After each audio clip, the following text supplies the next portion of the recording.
गणेशाय नमः। श्री सरस्वत्यै नमः। श्री गुरुचरण कमलेभ्यो नमः। श्री मातृपितृचरण कमलेभ्यो नमः। विघ्नेश्वराय वरदाय सुरप्रियाय लंबोदराय सकलाय जगद्दिताय नागाननाय श्रुतियज्ञ विभूषिताय गौरीसुताय गणनाथ नमो नमस्ते। रामाय रामभद्राय रामचंद्राय वेधसे रघुनाथाय नाथाय श्री सीताया पतये नमः।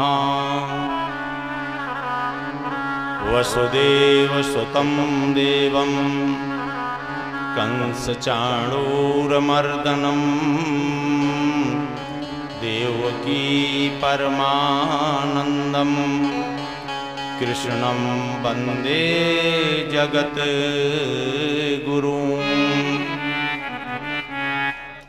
मनोजवं मारुततुल्यवेगं जितेन्द्रियं बुद्धिमतां वरिष्ठं वातात्मयं वानरयूथमुख्यं श्रीरामदूतं शरणं प्रपद्ये। या देवी सर्वभूतेषु मातृरूपेण संस्थिता नमस्तस्यै नमस्तस्यै नमस्तस्यै नमो नमः। या देवी सर्वभूतेषु बुद्धिरूपेण संस्थिता नमस्तस्यै नमस्तस्यै नमस्तस्यै नमो नमः। ध्येयं सदा परिभवग्नमभीष्टदोहम् तीर्थास्पदं शिवविरञ्चिनुतं शरण्यं प्रत्यार्थियं प्रणतपालभवाब्धिपूतं वन्दे महापुरुषते चरणारविन्दं। श्रीसीतानाथसमारम्भां रामानन्दार्यमध्यमाम् अस्मदाचार्यपर्यन्तां वन्दे गुरुपरम्परां वन्दे गुरुपरम्परां वन्दे गुरुपरम्पराम्।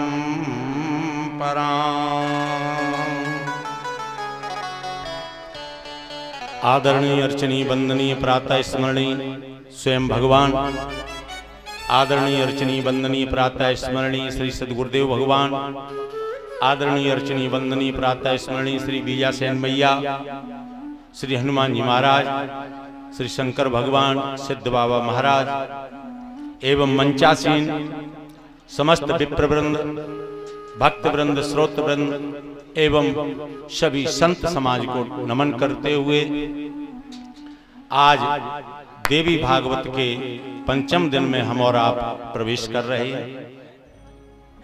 ये नवदुर्गा में आज पंचम दिन है।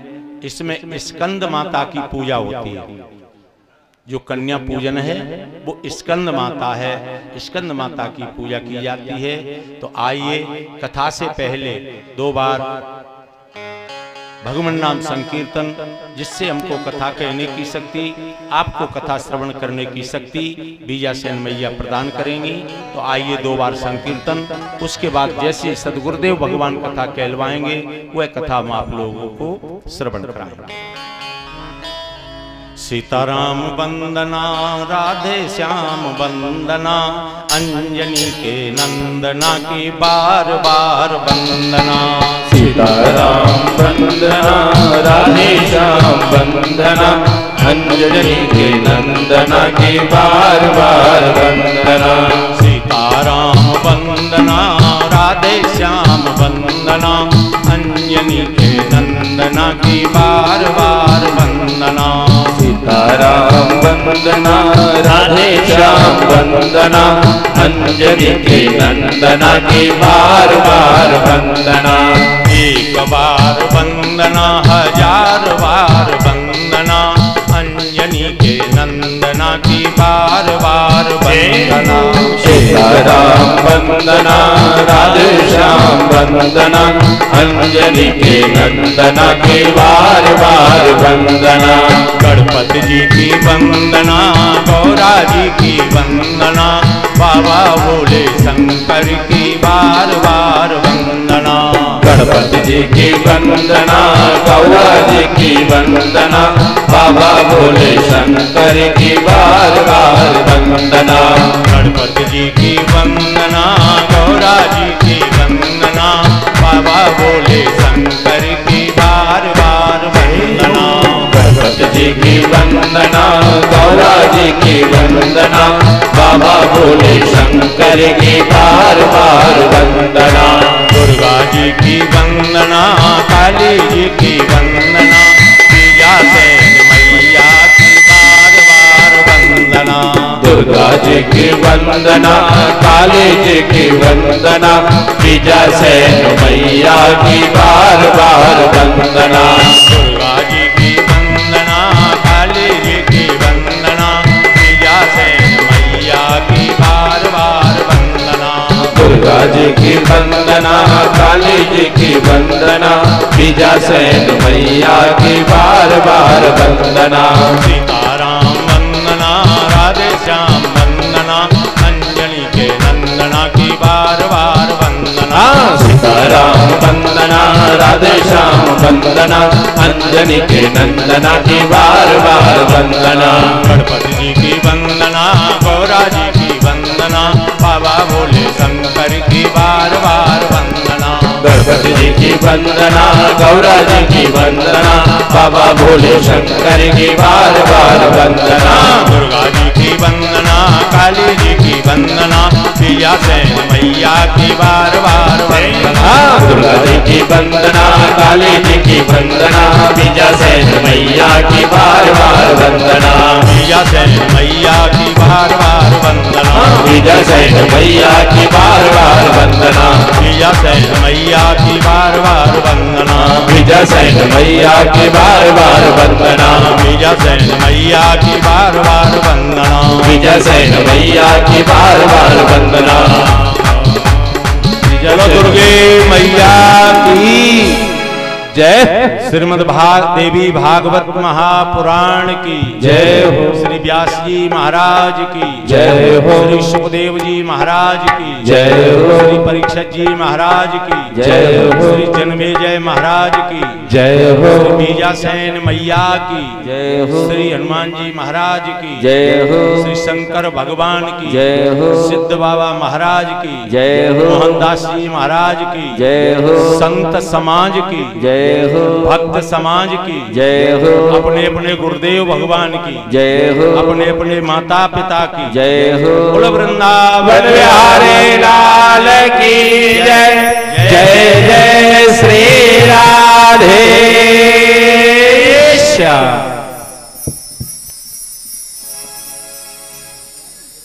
कल की कथा में आप लोगों ने पांडवों की कथा सुनी महाभारत की,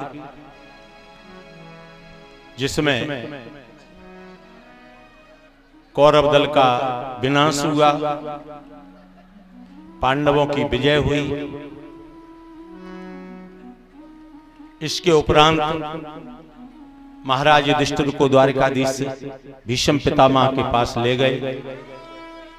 भीष्म पितामह से उन्होंने राजधर्म कैसे चलाया जाता है ये शिक्षा प्राप्त की। उस समय पितामह ने भगवान से कहा, अरे श्याम सुंदर, तुमने मेरी प्रतिज्ञा जो आजीवन मैंने प्रतिज्ञा की थी वो तुमने मेरी प्रतिज्ञा को झुठला दिया, लेकिन मेरी अंतिम इच्छा है कि आप मेरे सामने हो, उसी दम मेरा प्राण निकल जाए, बस मेरा उद्धार हो जाएगा। सज्जनों, वही हुआ। भीष्म पितामह के सामने भगवान द्वारिकाधीश युधिष्ठिर सभी विराजमान थे। सूर्य उत्तरायण हो चुके थे। भगवान का नाम लेते लेते भीष्म पितामह का शरीर पूर्ण हुआ। उसके बाद देखा युधिष्ठिर महाराज ने कि हमारे जन्मांध चाचा ताऊ विदुर जी और धृतराष्ट्र ये सब जंगल में गए, तो इनको भोजन की व्यवस्था की जब बात चली, तब कुंती ने आकर के पिंडदान की बात कही कि हमारे जो बालक चला गया उसका पिंडदान कर। सज्जनों, तो युधिष्ठिर को बड़ा अचंभा हुआ कि मां, तुम्हारे 5 बालक जीवित हैं, तुम कह रही हो पिंडदान कर दें। उन्होंने कहा, हाँ बेटा, पिंडदान करना है, जलांजलि देना है। उधर धृतराष्ट्र ने भी कहा कि जो मेरे बालक चले गए हैं, अब तो इस वंश के वंशधर आप ही हो, तो अब उन बालकों को भी जलदान हो जाए। सज्जनों, कई लोग कहते हैं कि माताओं के पेट में बात छिपती नहीं। कितनी भी गूढ़ बात हो, माता किसी न किसी से कह देती हैं। उसका कारण क्या? इनका दोष नहीं है, इनको श्राप लगा हुआ है। माताओं को श्राप दिया युधिष्ठिर ने। कब दिया इनको श्राप? जब कुंती ने कहा कि बेटा जलांजलि दे दो। किसको? कि कर्ण के लिए। अगर युधिष्ठिर को यह पता होता कि कर्ण मेरा बड़ा भाई है, तो महाभारत का युद्ध नहीं होता। जैसे ही कहा, मां कर्ण को मैं जलांजलि क्यों दे दूं? कुंती ने नीचे को गर्दन झुका ली। बेटा, सबसे तेरा बड़ा भाई कर्ण ही था। मां, तुमने बड़ा अनर्थ कर दिया। अगर ये बात मुझे पहले बतला देती तो ये महाभारत का युद्ध नहीं होता। आज जाओ, हम श्राप देते हैं कि अब किसी भी माता के पेट में अब बात रहेगी नहीं। ये श्राप युधिष्ठिर का लगा हुआ है। जब कुंती ने कर्ण के जन्म की बात छिपाई अपने पुत्रों से, अंत समय में जब बताया, तब इनको श्राप लगा। उसके तदुपरांत एक ब्राह्मण के बालक हुए मूर्ख, जिनका नाम पड़ गया। लेकिन मैंने पहले दिन निवेदन किया था, मैया का जो मूल मंत्र है, नवारण मंत्र, वो मंत्र है ओम एंग ह्रीं क्लीं चामुंडाय विच्चय। तो जब मूर्ख बालक घर छोड़ करके सबने त्याग दिया, जंगल में गया। जंगल में एक शिकारी ने सुअर को बाण मारा। वह बाण खून से लथपथ सुअर निकला तो भयभीत होकर के ये शब्द निकल गया। स्वाभाविक सबका निकलता है ऐसे, अरे या ये निकलता है। तो ये शब्द इस मूल मंत्र का एक अक्षर है, लेकिन अक्षर तो है एंग, लेकिन ये निकलने से मैया बीजा से प्रसन्न हो गई, तो वो सत्यव्रत नाम से विख्यात हो गए। महाराज सत्यव्रत के सामने एक शिकारी जब पहुंचा सुअर वाला, तो उसने कहा कि भैया हमारा सुअर तुमने देखा है क्या? अब सत्यव्रत सोचने लगे, कह दें कि इस झाड़ी में चला गया है तो अभी ये बद कर देगा, तो मेरे सत्य में ये पाप हो जाएगा। और ये कह दूं कि मैंने देखा नहीं है तो असत्य हो जाएगा। क्या करना चाहिए? तो जगत जननी दुर्गे माँ का ध्यान किया नेत्र बंद करके, और वो कहने लगे, या पश्यत सा न ब्रूयते। जिन्होंने देखा है वो बोल नहीं सकते, और जो बोलता है उसने देखा नहीं। आप मुझे बार बार क्यों पूछ रहे हो? तो शिकारी वहां से चला गया। फिर अंत में घर वाले सब लेकर के नगर वाले गए, और जाकर के सत्यव्रत को लेकर के आए। फिर एक राजा की कन्या के साथ विवाह हुआ, मैया भी सामने प्रकट हो गई और सत्यव्रत का विवाह होकर के अपने घर पर आसीन हुए। ये कल की कथा में आप लोगों ने श्रवण किया। आइए आज की कथा में श्री अयोध्या के राजाओं का गुणगान है। रामचंद्र जी का तो वर्णन सबने सुना है।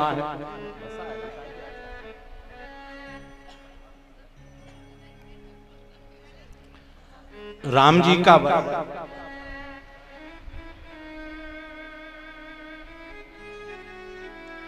का वर्णन सुना है, लेकिन हम आपको एक देवी भागवत के अनुसार सुनाते हैं।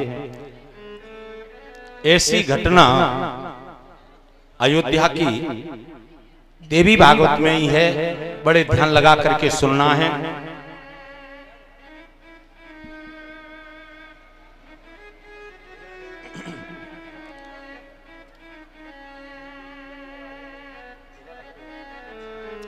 श्रुत्वा देवी चरित्रं वै कुर्वे मखमनोत्तमं प्रसादात् तव विप्रेन्द्र भविष्यामि च पावनः। सुनो, अब हम तुमको देवी का महान चरित्र सुनाते हैं। जैसा हमने विष्णु भगवान से सुना था, सूत जी कहते हैं, वही हम तुमको सुनाते हैं। हे शौनकादि ऋषियों, हे महाराज जन्मेजय, आप श्रवण करिए। मां भगवती के जो चरित्र सुन लेगा वो पवित्र हो जाता है और अंत में मां के लोक को जाता है। उन्होंने कहा कि आप सुनाइए।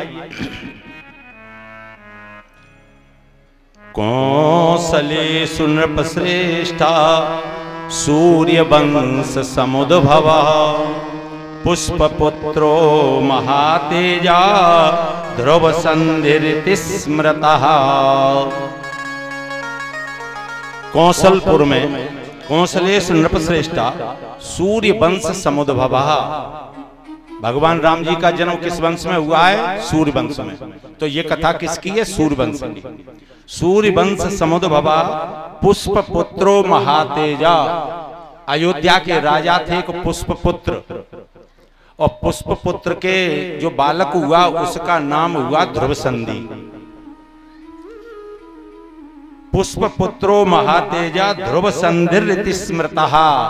महाराज पुष्प के हुए ध्रुवसंधि, और ध्रुवसंधि ऐसे राजा हुए कि अयोध्या की चारों तरफ ख्याति फैल गई कि कोई राजा है तो ध्रुवसंधि राजा है। लेकिन अयोध्या के राजाओं का इतिहास आप उठा करके देखिए, आदि से अनादि तक इनके जो संतान होती है बड़े विलंब से संतान हुई। कई वर्षों के बाद और पुत्रेष्टि यज्ञ करने के बाद ही संतान इनके वंश में अयोध्या में हुई थी। तो ध्रुवसंधि ने पहले विवाह किया, उस पत्नी का नाम है मनोरमा। मनोरमा के साथ इनका विवाह हुआ। मनोरमा देवी शुभे, और वो भी कैसी है? शुभ लक्षणा। जैसे रानी होनी चाहिए महाराज ध्रुवसंधि, वैसे ही मनोरमा। मनोरमा को कई साल विवाह हुए हो गए लेकिन संतान नहीं हुई। तो मनोरमा ने कहा कि महाराज जब संतान नहीं हो रही तो आप दूसरा विवाह कर लें, आपका वंश चल जाएगा। पहले तो महाराज ध्रुवसंधि ने मना किया, लेकिन बार बार कहने पर इन्होंने दूसरा विवाह कर लिया। जब दूसरा विवाह इनका हुआ ध्रुवसंधि का,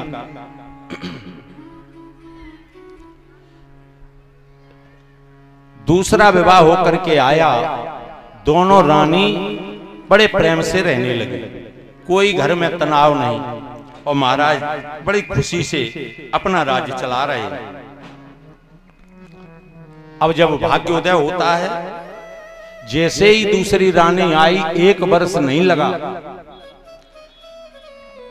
तो मनोरमा शुभ काले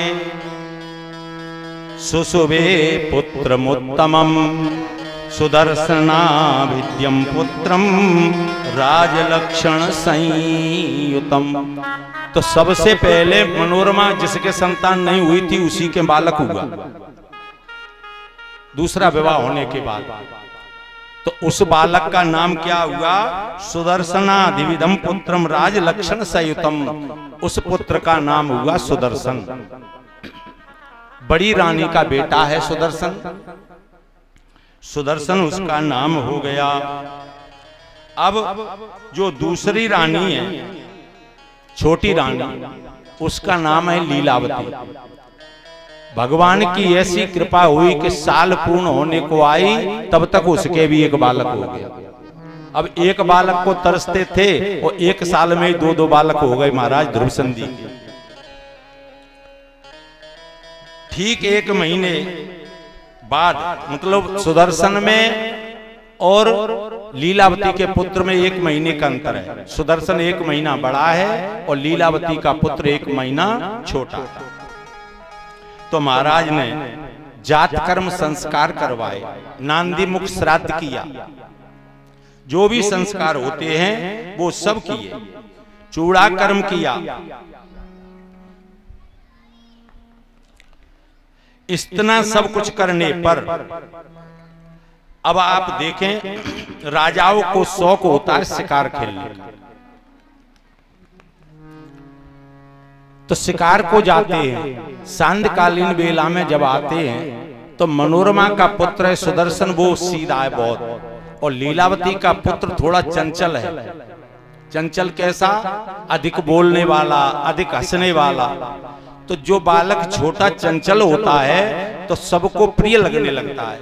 तो महाराज ध्रुवसंधि के पास जब पहुंच जाता है तो ध्रुवसंधि उसे अपनी गोदी में ले लेते हैं।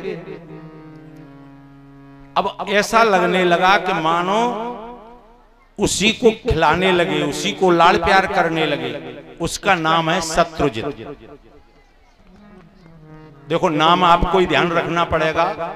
ये अयोध्या के राजा की कथा है और इतनी अलौकिक कथा है, आप देखना मैया की कृपा इनके ऊपर कैसे बरसती है। तो एक भाई का नाम है सुदर्शन और छोटे भाई का नाम है शत्रुजित। सुदर्शन की माता का नाम है मनोरमा और शत्रुजित की माता का नाम है लीलावती, और दोनों के पिता एक हैं, उनका नाम है ध्रुवसंधि।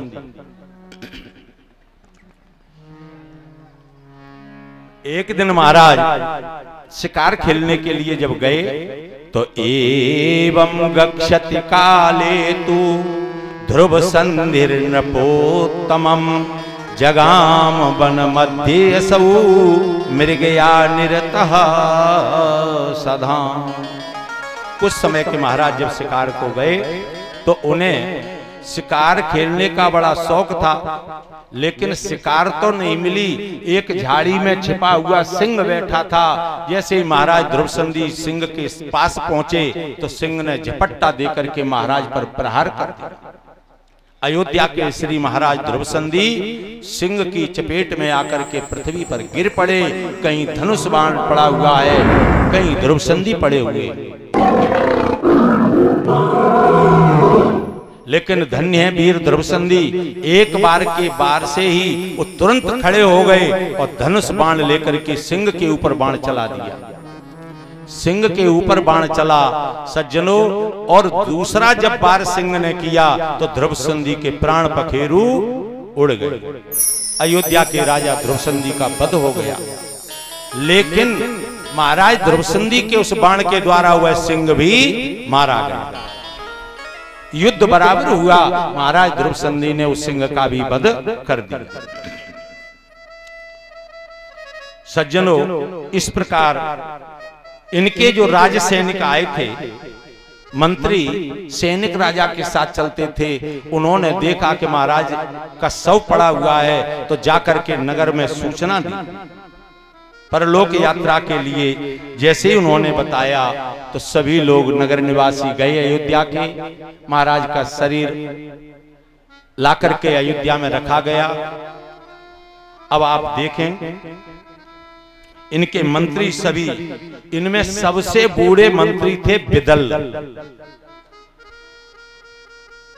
जैसे महाराज राम जी के यहाँ सुमंत थे, ऐसे ही इनके यहाँ उस समय मंत्री थे बिदल। उनसे पूछा क्या करना चाहिए। उन्होंने कहा सुनो, सबको बुलाने के बाद अब इनके रानियों के पिता को खबर करनी चाहिए। क्यों करना चाहिए कि ये छोटे बालक हैं, अभी राजा बनने के लायक नहीं है, ना ही सुदर्शन और ना ही शत्रुजित।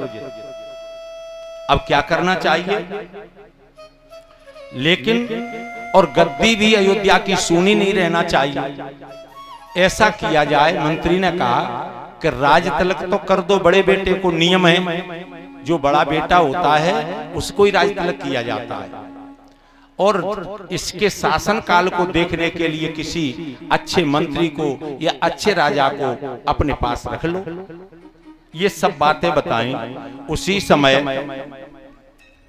जो कृते मंत्रे मंत्र वृद्धि युधाजित नाम पार्थिवाह, इनके जो लीलावती हैं छोटी रानी, इनके पिताजी को पता चल गया। उन्होंने कहा चलो मेरा दामाद का शरीर पूर्ण हो गया, मुझे जाना चाहिए। ऐसा सोच करके जब आए वो, वहां पर भीड़ लगी हुई है। देख करके सभी लोग इकट्ठे हैं। उन्होंने दाह संस्कार कराया सबने मिलकर के, और सबने चर्चा की कि महाराज ज्येष्ठ पुत्र सुदर्शन को राज तिलक कर दिया जाए। ये क्योंकि बड़ी रानी के पुत्र हैं और उम्र में भी बड़े हैं, तो अधिकार है इनको राजा बनाया जाए। लेकिन सबने कहा ठीक है, इन्हीं को मिलना चाहिए। वशिष्ठ जी महाराज से पूछा, उन्होंने कहा कि जो नियम है वो सुदर्शन के लिए ही लागू हो रहा है, सुदर्शन का राज तिलक कर दिया जाए। इस प्रकार जब मंत्रियों ने समझौता करके ये निर्णय कर लिया, उसी समय जो लीलावती के पिता थे वो खड़े हो गए। उज्जैन के राजा थे। युधाजित ने कहा कि गलत, हमारा नाती राजा बनेगा, क्योंकि राजा ध्रुव संधि हमारे नाती को ही ज्यादा रखते थे अपने पास। महाराज ने कहा कि नहीं नहीं, बड़ा कुंवर होता है वही राज अधिकारी बनता है। युधाजित ने कहा कि नहीं, मैं कह रहा हूं वो ही होगा। तब तक मनोरमा के पिताजी भी आ गए। मनोरमा के पिता आए, उन्होंने कहा कि देखो नियम की बात कहो, हमारी बेटी है मनोरमा, तो मनोरमा का पुत्र है बड़ा, और तुम लीलावती से भी बड़ी है मनोरमा, तो मेरे पुत्र को राज तिलक कर दिया जाए। सज्जनों, अयोध्या के लोग तो निर्णय कर चुके थे कि सुदर्शन राजा बनेगा, लेकिन नाना दोनों आ गए तो नाना में लड़ाई हो गई। वो कहते मेरा नाती बनेगा राजा, और वीरसेन कहते हैं मनोरमा के पिता कि मेरा नाती सुदर्शन बनेगा। ऐसा जब हुआ, सुदर्शनम नृपकृत्वा धनम भोक्तुम किलेक्षता इस्माकम तुम विचारियम मया ज्ञातिस्तति गतहि। उन्होंने कहा कि देखो इससे कुछ नहीं होगा। अब युधाजित लड़ाकू थे राजा उज्जैन के, उन्होंने कहा देखो मेरा ही बेटा बनेगा। सज्जनों, ऐसी लड़ाई हुई कि युधाजित ने मनोरमा के पिता वीरसेन का वध कर दिया। देखिए संकट की घड़ी, और कहा कि अब तो मेरा बेटा बनेगा, मेरा नाती शत्रुजित को ही राज तिलक मिलेगा। ये विरोध करने आया था मनोरमा का पिता, उसका वीरसेन का मैंने वध कर दिया। सज्जनों, अयोध्या में सभी लोग विह्वल हो गए। ये पता चला मनोरमा को। तो बिदल जो मंत्री थे, मंत्री ने आकर के कहा, देवी क्या है, आपको सूचना दी जा रही है कि आपके पिता वीरसेन जो आए थे तो अपने नाती के लिए शत्रुजित के नाना से लड़कर के वीर गति को प्राप्त हो गए, वो भी वहां पड़े हुए युद्ध क्षेत्र में।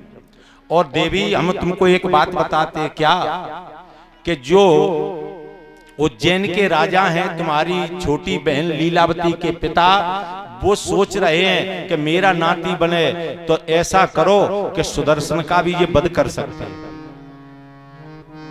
क्योंकि इनके सिर पर खून सवार हो गया है। इनको मोह ने इतना ग्रस लिया है कि उनको अपने के सिवाय दूसरा कोई दिखाई नहीं दे रहा, तो इसीलिए वो सुदर्शन का भी वध कर सकते हैं। देवी रक्षा करनी चाहिए। जैसे बहुत अच्छा मंत्री हो तो ऐसा मंत्री हो, उन्होंने कह दिया रानी से कि देवी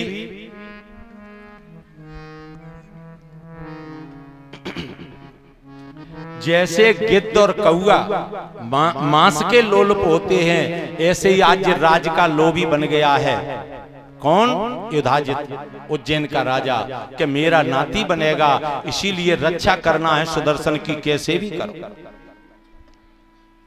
मनोरमा रोने लगी कि मुझे राज नहीं चाहिए, मुझे धन नहीं चाहिए, बस मैं तो अपने बालक के प्राण चाहती हूँ, मेरा बालक सुरक्षित बना रहे, राज और धन से मुझे क्या लेना देना। और कहीं मेरा लाला मेरे सामने चला गया तो मैं तो जीते जी मर जाऊंगा, क्या करूं? मंत्री जी बिदल तुम ही कुछ बताओ, क्या करना चाहिए? मंत्री बिदल कहते, देवी हमको तो ये लगता है कि तुमको अयोध्या का निर्वासन करना है। निर्वासन माने अयोध्या को त्याग दो तो तुम्हारे बेटे की जान बच जाएगी। उन्होंने कहा कि मैंने दरवाजे से बाहर पैर नहीं रखा आज तक, मेरे स्वामी ध्रुव संधि रहे तब तक महल से बाहर नहीं निकली, और आप कह रहे हो कि अयोध्या को त्याग दो, मैं कहां जाऊंगी? मंत्री के आंखों में आंसू आ गए, बूढ़े मंत्री थे। बिदल ने कहा कि बेटी तुम मेरी बेटी के समान हो, ये मंत्री भी तुम्हारे साथ है, चलो तुम्हारी और तुम्हारे बेटे की रक्षा हम करेंगे, तुम रात्रि के समय आज अयोध्या को त्याग दो। क्योंकि इस नगर में कोई सहायक नहीं है, और कोई नीतिज्ञ राजा होता तब तो मान लेते, लेकिन वो जो युधाजित है, शत्रुजित का नाना, उसके सिर पर खून सवार है, वो कुछ भी करने के लिए तैयार है, तो शत्रुजित कोई राजा बन जाने दो, तुम रात्रि में निकल लो। रानी ने कहा, मंत्री मैंने जब कदम बाहर नहीं रखा मकान से, तो आज मैं कैसे जा सकती हूँ? और अगर मैं बाहर जाती हूँ तो हमारी जो छोटी बहन लीलावती है वो कहेगी कहां जा रही हूँ, तो सब राज खुल जाएगा। मंत्री ने कहा, सुनो, इस अगर वो पूछे तो ये बात कह देना, क्या? रात्रि को सुदर्शन को ले लेना अपने साथ, और रात्रि के समय जब तुम निकलो और कहीं वो पूछे लीलावती के कहां जा रही हो, तो कह देना कि रात्रि का समय है, मेरे पिताजी का शरीर पड़ा हुआ है, तो अंतिम समय हम अपने पिताजी के दर्शन करके पुनः भवन में आ जाएंगे, ये कह देना। मंत्री ने सलाह दी और रानी मनोरमा ने वह स्वीकार कर लिया। ऐसा विचार करके वहां से रात्रि का समय हुआ और बिदल की कहे अनुसार वहां से निकल पड़े, और जाकर के लीलावती ने वही बात पूछ दी जो मंत्री ने बताई। लीलावती कहने लगी, कहां जा रही हो? इतनी रात्र हो गई, तुम कहां जा रहे हो? तो वो कहने लगी, मनोरमा बहन, इति युक्ता तेन सारागी गत्वा लीलावतीं प्रति उवाच पितरं द्रष्टुं गमक्ष्य गच्छामि यद्य सुलोचने। हम अपने पिताजी के शरीर को देखने जा रहे हैं जो मृत अवस्था में पड़ा हुआ है। एक बार अपने पिताजी के दर्शन कर लें, क्योंकि वो वीर गति को प्राप्त हो गए। ऐसा कह करके वहां से निकल पड़ी। बिदल ने रथ लगा दिया दरवाजे से, रथ पर रानी मनोरमा बैठ गई, पुत्र को बिठा लिया और कुछ धन भी रख लिया, क्योंकि जंगल में जाएंगे न जाने कहां जाएंगे। आज से अयोध्या छूट रही है तो कहां व्यवस्था होगी। तो मंत्री बिदल ने उसी रथ में धन भी रख लिया। लेकिन चलते चलते वहां पर पहुंची। पिता का दाह संस्कार से भयभीत रानी जब चल पड़ी तो चलते चलते 2 दिन में गंगा जी के तट पर पहुंची। गंगा जी के तट पर पहुंची तो भगवत कृपा देखो, जब बुरे दिन आते हैं तो छोटे भी आंख दिखाने लगते हैं। बुरे दिन आ जाते हैं तो छोटे भी बड़ों को आंख दिखाने लगते हैं।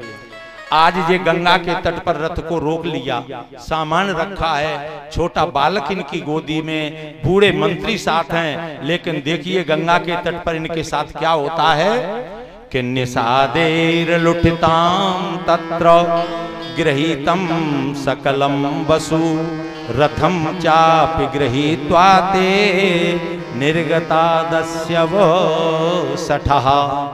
जैसे ही रथ रोका तो निषाद जितने थे गंगा के तट पर आकर के इनका सारा धन छीन लिया। जितना भी ये धन लेकर के अयोध्या से आए थे वो सब इनका माल लूट लिया। अब केवल रथ रह गया, मंत्री रह गए और माता और बेटी, माता और बेटा, बस इनके पास कुछ भी नहीं रहा। मंत्री से कहा कि हे बिदल मंत्री, देव ने ऐसा ही विधान रखा है मेरे भाग्य में, तो इसे फिर कोई मेटने वाला भी नहीं है, तो क्या करें। मनोरमा कहती है, मंत्री क्या गरीब लोग अपना जीवन यापन नहीं करते? हम यही नहीं समझ रहे कि हम महाराज ध्रुवसंधि की पत्नी रानी थे अयोध्या के, हम तो आम नागरिक की तरह हैं, लेकिन जगत जननी क्या मेरी नहीं सुनेगी? जिसने जन्म दिया है वही व्यवस्था करता है। हमने तो ये भी सुना है कि जो जगत जननी दुर्गे माँ है वो तो गरीबों को भी देखती है और अमीरों को भी देखती है।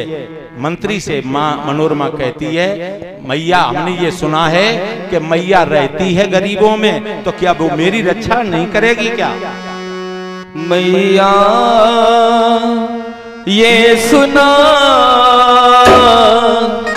रहती हो तुम गरीबों में, मैया ये सुना रहती हो तुम गरीबों में, मैया ये सुना रहती हो तुम गरीबों में, मैया ये सुना रहती हो तुम गरीबों में, मैया ये सुना रहती हो तुम गरीबों में।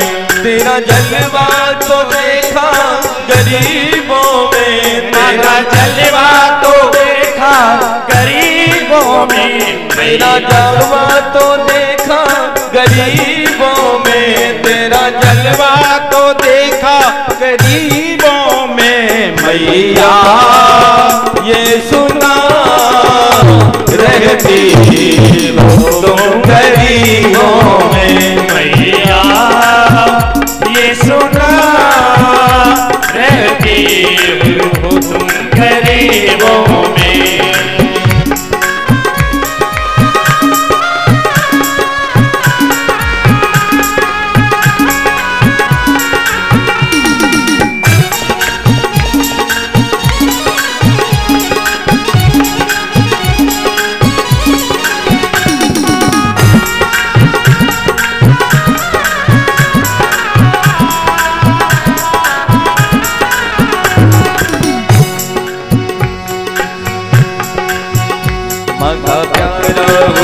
माँ का सुमिरन करूं, माँ का प्यारा हूँ मैं, माँ का सुमिरन करूं। माँ के चरणों में ये अपने सर को रखूं, माँ के चरणों में ही अपने सर को रखूं। माँ का प्यारा हूँ मैं, माँ का सुमिरन करूं, माँ के चरणों में मैं अपने सर को धरूं। सुख मिले हो, सुख मिले से जीवन के जीने में, सुख मिले से जीवन के जीने में। भैया ये सुना रहती हो तुम गरीबों में, भैया ये सुना रहती हो तुम गरीबों में। तेरा जलवा तो देखा गरीबों में, तेरा जलवा तो देखा गरीबों में। भैया ये सुना रहती हो तुम गरीबों में, भैया ये सुना रहती हो तुम गरीबों में।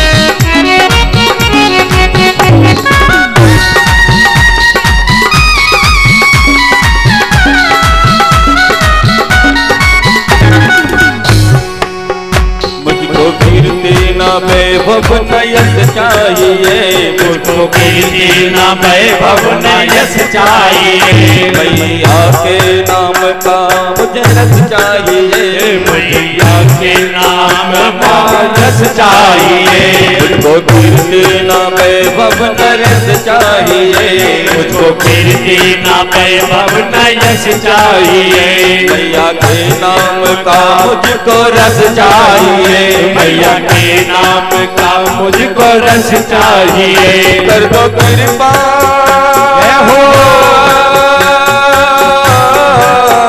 कर दो कृपा की वर्षा गरीबों में, कर दो कृपा की वर्षा गरीबों में। भैया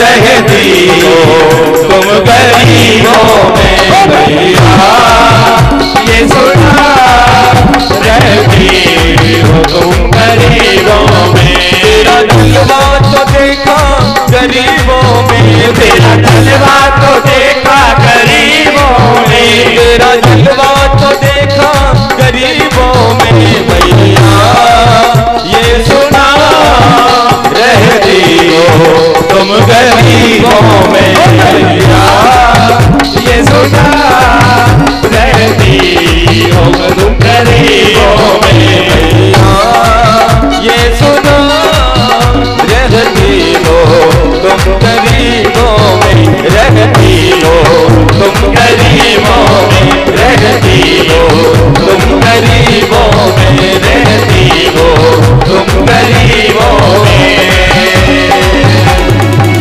बोलो भैया सैन मैया की जय हो।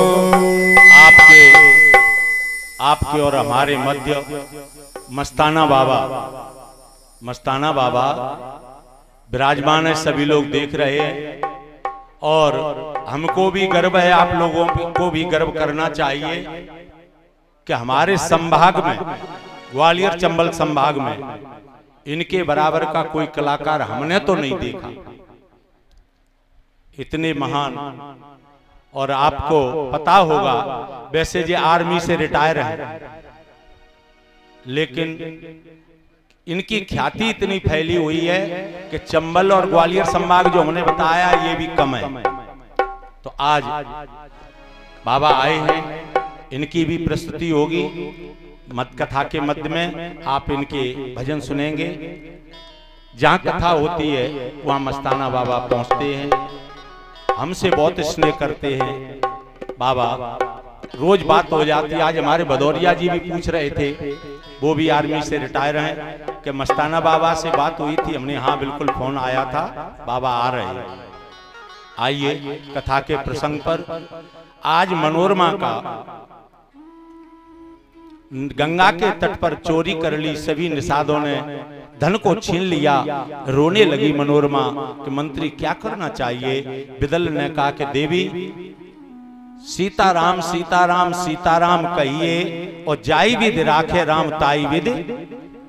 अब अपने हाथ की क्या है, जैसे भी जीवन यापन होगा वैसे करेंगे। चलो रथ में बैठे और जंगल की ओर चलते, त्रिकूट पर्वत की ओर चलने लगे। चलते चलते एक जंगल में पहुंचे, वहां भरद्वाज ऋषि का आश्रम मिल गया।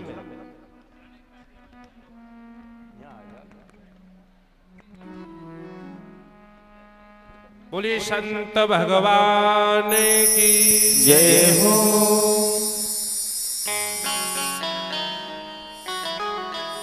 भरद्वाज ऋषि के आश्रम पर बिदल जी ने रथ खड़ा कर दिया। कहते हैं देवी मनोरमा, ये भरद्वाज ऋषि हैं, इनके आश्रम पर छिप कर के रहो। ये भी पता न चले कि अयोध्या की रानी मनोरमा अपने पुत्र को लेकर के यहाँ छिपी है, किसी को पता नहीं चले। जैसे ही भरद्वाज ऋषि के आश्रम पर पहुंची तो भरद्वाज ऋषि आश्रम से बाहर आए और पूछने लगे।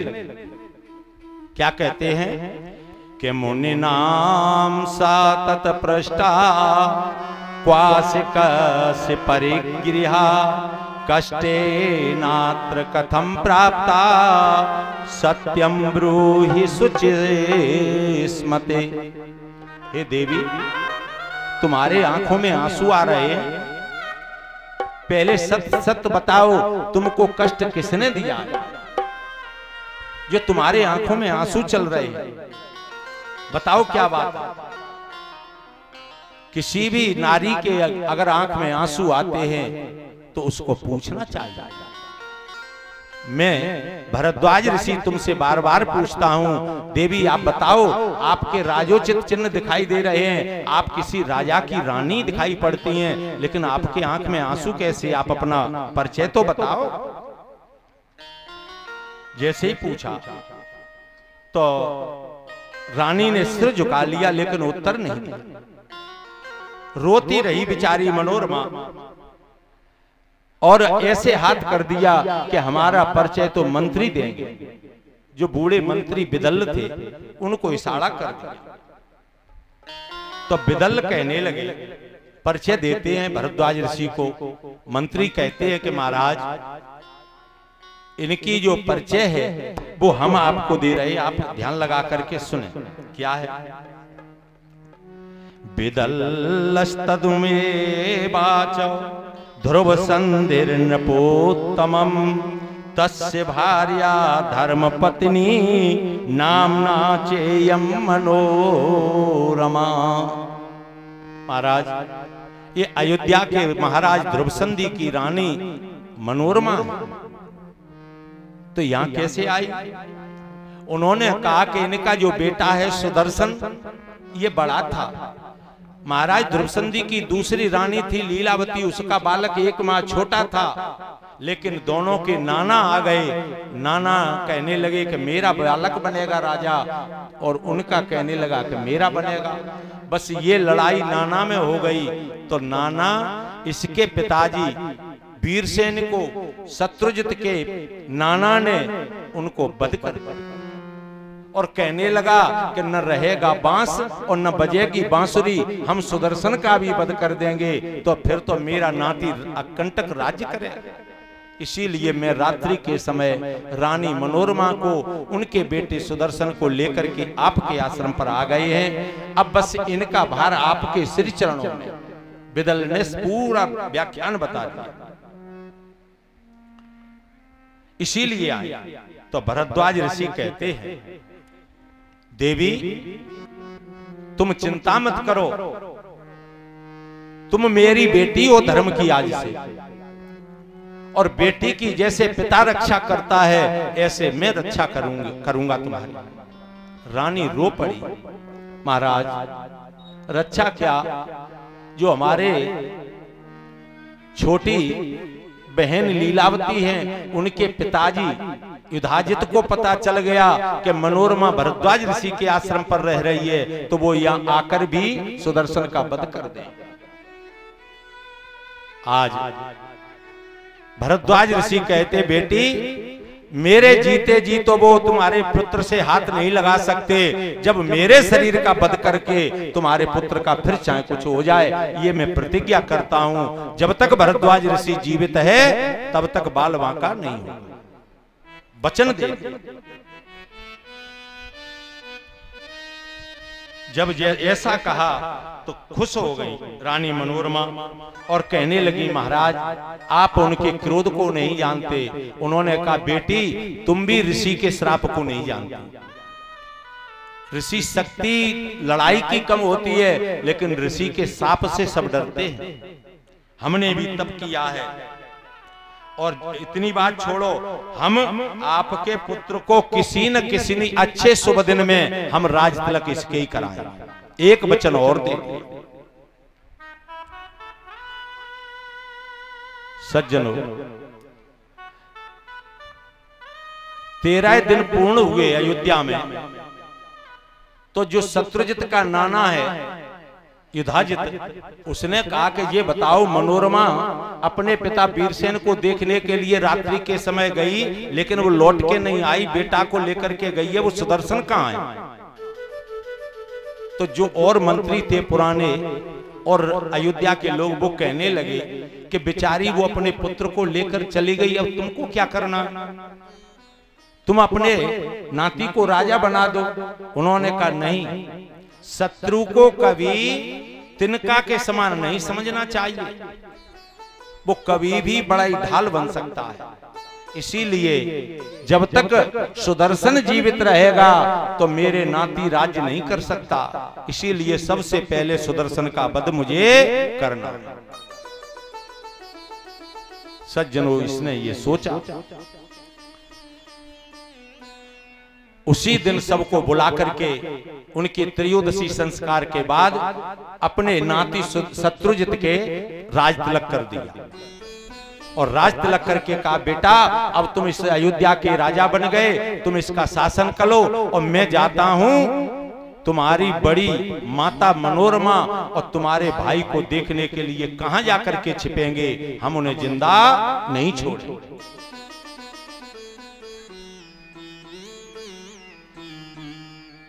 उसने जब पता लगाया, सबसे पहले गंगा के तट पर आया।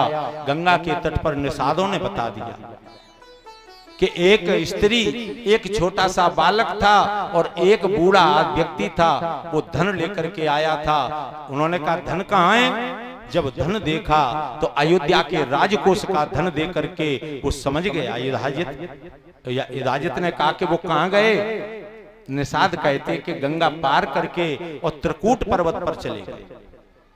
सज्जनों, जैसे ही पता चल गया तो वो गंगा पार करके बड़ी दलबल सेना लेकर के चल पड़ा। अब जब सेना आती है तो धूल उड़ती दिखाई पड़ी, लेकिन मनोरमा को यही लगता था कि एक न एक दिन वो आकर के रहेगा। मनोरमा को पता चल गया कि आज आ रहे हैं। श्रुता मनोरमा तत्र बभूवातिस दुःखिता आगक्षन्तम बालपुत्रा भयार्ता सैन्य संयुतम। महाराज, युधाजित सेना के सहित आपके आश्रम पर आ रहे हैं। अब मुझे लगता है कि मेरे बालक के प्राण नहीं बचे, आप रक्षा करो, रक्षा करो। देखो कैसी धूल उड़ रही है। शोकाकुल होकर के भरद्वाज ऋषि के सामने रोने लगे। बताओ महाराज, अब मैं कहां जाऊं, कहां छिप करके रहूं? अब तो मेरे बालक के ऊपर प्राणों की बारी आ गई। इसने ही तो मेरे पिता को मार दिया, अपने नाती को राज तिलक कर दिया। क्या करें महाराज, आप हमें बताओ, वही कार्य हम करें, कहां छिप जाएं? जब ऐसा कहा, मनोरमा के वचन सुनकर के कहने लगे, तस्मादेनं महाभाग विसर्जया गृहं प्रति सपुत्राहं वसिष्यामि जानकी वददयोत्तमम्। जैसे ही महारानी मनोरमा के ऐसे कहने पर भरद्वाज ऋषि तैयार हो गए और तैयार होकर के दरवाजे पर खड़े हो गए और कह दिया बेटी तुम कुटिया में अंदर हो जाओ पुत्र को लेकर के। महाराज दरवाजे पर खड़े हो गए। जैसे ही खड़े हुए युधाजित आकर के भरद्वाज ऋषि को ललकारने लगा, ए जटाधारी बाबा तूने मेरे शत्रु को शरण दी है, जल्दी से मेरे शत्रु को बाहर कर दो, नहीं तो मैं तुम्हें पहले मारूंगा तदुपरांत अपने शत्रु का बदला पूर्ण करूंगा।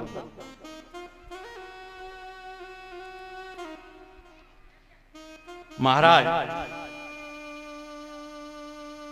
भरद्वाज जी कहते हैं राजन आप अपने पैरों से आए हो वैसे ही लौट जाओ, यहां लड़ना आपका ठीक नहीं है, हम केवल बाबा ही नहीं है। तुम समझ रहे हो कि बाबा हैं, न तो रानी मनोरमा तुम्हारे सामने आएगी और ना ही तुम अंदर जा सकते हो मनोरमा के पास। राजा युधाजित ने कहा क्या बात कही तुमने, ना ही मनोरमा आवेगी और ना ही हम अंदर जा सकते, क्यों? ये मुझे दे दो, मेरे अर्पण कर दो। हठम सौम्यम विसर्जया मनोरमा न च यास्याम्यम भुक्त्वा निशाम्यद्य बलात् पुनः। अगर नहीं आवेगी तो हम बलात् यानी जबरदस्ती पकड़ करके उसे ले जाएंगे, युधाजित कहता है। महामुनि भरद्वाज ने कहा कि एक बार कह बताओ मैं, क्या कहा तुमने, तुम जबरदस्ती ले जाओगे? उन्होंने कहा हाँ ले जाएंगे। तुमने विश्वामित्र का कभी आख्यान सुना है क्या? भरद्वाज कहते हैं क्या? विश्वामित्र जी महाराज वशिष्ठ जी की कामधेनु गाय ले गए थे एक बार और फिर लौटाने को मना कर दिया था। फिर उनसे कितनी लड़ाई हुई, अंत में विजय ऋषि की होती है। तुम अगर चाहो तो बलात् पकड़ करके देखो, देख लो तुम कैसे ले जाओ। साहसम नहीं कर्तव्यम श्रुतम राजन मुनिर्वचः विश्वामित्रस्य दृष्टान्ता कथिस्तेन मारिसः। विश्वामित्र का दृष्टांत सुनाया, लेकिन युधाजित के मन में एक भी बात नहीं जमी। वो तो कहता है कि सुदर्शन को दे दो, रानी को तुम बनाए रहो। सज्जनों भरद्वाज ऋषि कहते हैं ये पतिव्रता नारी है और तुमने पहले तो ऋषियों का क्रोध नहीं देखा। मनोरमा सुसज्जन शुभ लक्षणा रानी थी, इसीलिए वो घर छोड़ करके राज छोड़ करके चली आई। अगर वह क्रोधित होकर के साप दे देगी, हे युधाजित तुम जल करके राख हो जाओ। उन्होंने कहा कैसे, कि तुमने पतिव्रता का गुण नहीं देखा? युधाजित ने कहा नहीं देखा। तो सुनो, एक पतिव्रता स्त्री है, भरद्वाज ऋषि कहते हैं, वो क्या करती है, उसका एक छोटा सा बालक है 1.5 वर्ष का, पतिव्रता स्त्री, और पति उसके कैसे अग्निहोत्री नित्य हवन करते हैं। तो जो नित्य हवन करेगा तो घर में कुंड होगा, हवन कुंड। प्रातः काल स्नान किया, स्नान करने के बाद पूजा की और रोज हवन करते थे। तो उस हवन कुंड में अग्नि जलती रहती 24 घंटे। इसके बाद क्या हुआ, एक दिन की बात, उस पतिव्रता के पति कहीं बाहर गए थे और लौट करके आए तो उन्होंने कहा कि देवी मुझे बड़ी जोर से प्यास लगी। तो वह पतिव्रता नारी जल लेकर के पहुंची, तब तक वो वहीं हवन कुंड के पास बैठे थे, लेट गए, थके हुए थे। जल दिया, जल पिलाया और जल पिला करके उसने सोचा कि चारपाई बिछा दें तो उस पे लेट जाएंगे, लेकिन तब तक उसने तैयारी की, वो सो गए, वैसे ही जमीन पर सो गए। जैसे ही सोए तो पतिव्रता नारी उनके पास बैठ गई और सिर को उठा करके अपने घुटने पर रख ली और हाथ से पंखा झलने लगे। हाथ का जो पंखा होता है जिसको बिजना कहते हैं, उससे हवा करने लगी स्वामी पर। सज्जनों, जो बालक था 1.5 वर्ष का, वो सो रहा था, उसकी आंख खुल गई, जाग गया और पेट के बल, घुटनों के बल वो चल पड़ा। अब देखिए, भरद्वाज ऋषि कहते हैं, उदाजित पतिव्रता की शक्ति आप देखिए। बालक जैसे ही चला, चलते चलते चलते चलते हवन कुंड के पास पहुंच गया। अब पतिव्रता स्त्री देख रही है कि मेरा बालक हवन कुंड के पास पहुंच गया, अगर मैं बालक को उठाने जाती हूं तो पति की निद्रा भंग होती है, और पति की अगर निद्रा भंग हो गई तो पातिव्रत धर्म नष्ट हो जाएगा। क्या करें? बालक ने धीरे धीरे जा करके दोनों हाथ हवन कुंड की पर्दी पर ऐसे रख दिए, और जैसे ही हाथ रखे और झुक करके देखना चाहा, पीछे से पैर उठ गए, बालक हवन कुंड में चला गया। पतिव्रता स्त्री ने अपने नेत्रों को बंद कर लिया, सोचती है कि बेटा चाहे भले ही चला जाए, लेकिन मैं अपना पातिव्रत धर्म नष्ट नहीं करूंगी। उसने खड़े होकर के न कहा और न पति को जगाया। लेकिन कैसी भी माता हो, जिसका इकलौता बालक, अपने हृदय का टुकड़ा, उसके सामने जब मृत्यु को प्राप्त होता है तो हृदय फटने लगता है। उस माता के आंखों से धारा बहने लगी, रो रही है बेचारी, लेकिन पति को नहीं जगाया। जब आंसुओं की धारा गिरी, महाराज वह ब्राह्मण के सिर पर, उसको गरम गरम जब देखा तो उसके नेत्र खुल गए, और देखा जल कहां से आ रहा है, तो उसकी पतिव्रता स्त्री की आंखों से झरझर आंसू बह रहे हैं। भरद्वाज ऋषि कहते हैं कि हे इदाजित, तब पूछा उस ब्राह्मण ने, देवी तुम्हारे आंखों से आंसू की धारा क्यों चल रही है? बोल नहीं निकला उस पतिव्रता के मुख से। स्वामी क्या बतलाएं? नहीं नहीं देवी बताओ क्या बात है, तुमको कष्ट आज तक हमने कभी रोते हुए नहीं देखा, तुम्हारे अविरल धारा आंसुओं से बह रही है। महाराज, जो आपका बालक था ना, वो हवन कुंड में जल करके राख हो। अरे देवी, तुमने मुझे जगाया क्यों नहीं? स्वामी, अगर जगाते तो मेरा पातिव्रत धर्म नष्ट हो जाता, इसीलिए हमने आपको नहीं जगाया। तुरंत वो खड़े हो। जैसे खड़े हुए तो क्या देखते हैं कि साक्षात अग्निदेव प्रकट होकर के उस पतिव्रता के बालक को गोदी में खिला रहे। पति ने देखा कि बालक तो जीवित है, खेल रहा है, हंस रहा है। तो भरद्वाज ऋषि कहते हैं, ये किसका फल है? कि सुतम पतंतम प्रसमीक्ष पावके न बोधया मास पतिम पतिव्रता पतिव्रता साप भये न पीड़िता हुतासनश्चंदन कंकशीला। ये पतिव्रता के साप से अग्निदेव भयभीत हो गए कि अगर हमने इसके पुत्र को जला दिया तो ये पतिव्रता कहीं हमें साप न दे दे। तो अग्निदेव कहते हैं, हुतासनस चंदन कंकशीला, वो चंदन की तरह शीतल होकर के अग्निदेव उस बालक को गोदी में खिला रहे हैं। ये किसका प्रभाव है? ये पातिव्रत धर्म का प्रभाव है। तो आज भरद्वाज ऋषि कहते हैं, राजित मनोरमा की तरफ तुम गए तो वो साप दे देगी, तुम जलकर के राख हो जाओ। जब ऐसा कहा तो उसने, राजित ने अपने मंत्री से पूछा, मंत्री बताओ युद्ध करना चाहिए, क्या करना चाहिए, सलाह हमको दो। मंत्री कहता है, राजन ऋषि के साथ वार्तालाप करने से पता चल रहा है कि वो पतिव्रता है, वो भी साप दे सकती है। अगर भरद्वाज ऋषि से युद्ध करते हो तो भरद्वाज ऋषि भी आपको साप दे सकते हैं, इसीलिए इस मौका को आप छोड़ दो, लौट चलो, कुछ नहीं होगा। सज्जनों, मंत्री के कहने पर वो वहां से लौट पड़े। जैसे ही लौट करके आए, युधाजित जब लौटे तो मनोरमा ने सुख की शांत ली और वहीं रहने लगी, अपने पुत्र का पालन करने लगी। सुंदर राजकुमार जो सुदर्शन था आराम से निकल जाने दो, आराम से।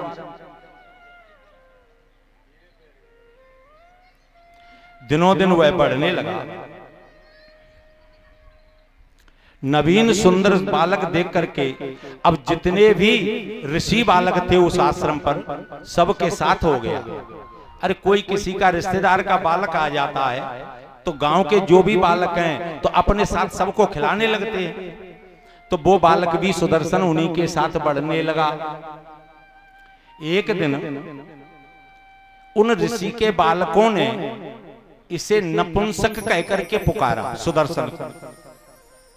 नपुंसक क्या? किलिम शब्द जो हमारा मूल मंत्र है निवारण मंत्र में, ओम एंग रिंग किलिंग, किलिम कह दिया उसे, उसका अर्थ हुआ नपुंसक। तो नपुंसक नाम से पुकारा, लेकिन उसने किलिम शब्द अपने हृदयांगम कर लिया सुदर्शन ने। और वो कुछ नहीं जानता था, लेकिन किलिम शब्द का वो जाप करने लगा भरद्वाज ऋषि के आश्रम पर। दैव योग से वह कामराज मंत्र मैया सिद्धि प्राप्त कर गया और मैया उससे बात करने लगी। जैसे हमारे नवल पंडित जी के पिताजी से बीजासेन मैया बात करती थी। तो ये क्या सिद्धि तो है, सुदर्शन को वह काम बीज मंत्र सिद्ध हो गया तो मैया से बात होने लगी सुदर्शन से। अद्भुत महामंत्र देखा, उसने अपने हृदय में उतार लिया। अब सुदर्शन भरद्वाज ऋषि के आश्रम पर 11 वर्ष का हो गया। जैसे ही 11 वर्ष का हुआ तो सुदर्शन का संस्कार कराया, यज्ञोपवीत संस्कार हुआ। उसके बाद साक्षात देवी ने कहा कि हे सुदर्शन, तुम निश्चिंत इसी आश्रम पर होकर के रहना, मेरा जाप करना, तुम्हारा कोई बाल बांका करने वाला नहीं होगा, लेकिन जब मैं कहूं तब तुम विवाह कर लेना। किसने कहा? मैया ने सुदर्शन से। सुदर्शन सोचने लगा कि मैं राज्य छोड़ा, मेरी माँ ने एक ऋषि की कुटिया पर जीवन यापन किया, मुझ सन्यासी के बालक को अब कौन विवाह करेगा? लेकिन जगत जननी दुर्गे माँ कह रही है सुदर्शन तेरा विवाह बड़ी धूमधाम से हो। उसने ये बात अपने हृदय में उतार ली। जैसे ही बात उतारी और भगवती ने साक्षात दर्शन दिया और दर्शन में कहने लगी भगवती, कदाचितोसि प्रत्यक्षम देवी रूपम ददर्शः रक्तांबर रक्तवर्णम रक्त सर्वांग भूषणम। लाल ही चुनरी है मैया की, लाल ही वस्त्र पहने हुए हैं। और भगवती कहती हैं बेटा सुदर्शन, तुम्हें जो भी आवश्यकता पड़े मुझसे कहना, संसार के लोगों के सामने हाथ मत फैलाना। तुम जब भी आवश्यकता पड़े तुम तो मेरे दरवाजे पर आ जाना। ये किसका विरध है? मैया का। संसार में तुम्हारे पास दुख हो और संसार के लोगों से तुम कहो भैया कुछ सहारा दो, तो वो तुम्हारी हंसी उड़ाएंगे, मजाक उड़ाएंगे, लेकिन सहयोग नहीं करेंगे। अगर जीवन में कष्ट आता है तो मैया बीजासेन के सामने आकर के रो देना, माँ मेरे जीवन में ये कष्ट है, तो मैया तुम्हारे दुख को तुरंत हरण कर ले। ये सुदर्शन से कहा है। तो आज मैया की कृपा सुदर्शन पे हुई। इसके बाद अब आगे इनके विवाह की योजना कैसे होती है, कैसे युद्ध होगा, ये आपको बताएंगे। हमारे मस्ताना बाबा का आप भजन सुनेंगे उसके बाद, क्योंकि 2:30 बजे का समय, 2:30 बज रहा है, 2:30 बजे का समय हमने दिया था। तो मस्ताना बाबा, मस्ताना